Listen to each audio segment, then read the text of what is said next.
4 PM అవుతుంది ఇప్పటి వరకున్న news అయితే ఇవి. ఫస్ట్ వచ్చేసరికి సామ్‌సంగ్ నుంచి. Samsung next generation foldable phone glass మీద వర్క్ చేస్తుంది. ప్రెజెంట్ వీళ్ళు యూటీజీ గ్లాస్ యూజ్ చేస్తున్నారు. Ultra thin glass foldable ఫోన్స్‌కి.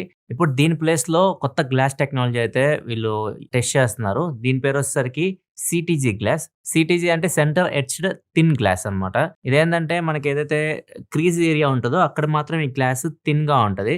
And sides నార్మల్‌గా మన డిస్‌ప్లేస్ ఉంటాయి గదా! అక్కడ మాత్రం థిక్‌గా ఉంటది. సో, దీనివల్ల ఏమైద్దంటే మీకు ఫోల్డ్ చేసి, అన్‌ఫోల్డ్ చేస్తూ ఉంటాం గదా! చేస్తున్నప్పుడు క్రీజ్ కనిపిస్తూ ఉంటది గదా! ఆ క్రీజ్ కనపడేదనేది తగ్గుతదంట. క్రీజ్ అనేది అసలు కంప్లీట్‌గా తీసేయడానికి ఈ గ్లాస్ చూస్తున్నట్లు సామ్‌సంగ్ అయితే చెప్తుంది. ఇది టెస్ట్ చేస్తున్నారు. ఒకవేళ ఇది సక్సెస్ అయితే నెక్స్ట్ జనరేషన్ ఫోల్డబుల్ ఫోన్స్ అంటే జీ ఫోల్డ్ 9లో వీటిని మనం ఎక్స్‌పోర్ట్ చేయొచ్చు. ఫోల్డబుల్ ఫోన్స్ అయితే బాగా సక్సెస్ అయినాయి ఈ ఇయర్ వీళ్ళకి. ముఖ్యంగా జీ ఫోల్డ్ 8 భారీగా ప్రీ ఆర్డర్స్ కూడా వస్తూ ఉన్నాయి ప్రపంచవ్యాప్తంగా. అండ్ ఖచ్చితంగా దీని మీద వర్క్ చేస్తారు. నెక్స్ట్ జనరేషన్‌లో జీ ఫోల్డ్ 9లో మనం ఈ సీటీజీ గ్లాస్ చూస్తామేమో చూడాలి.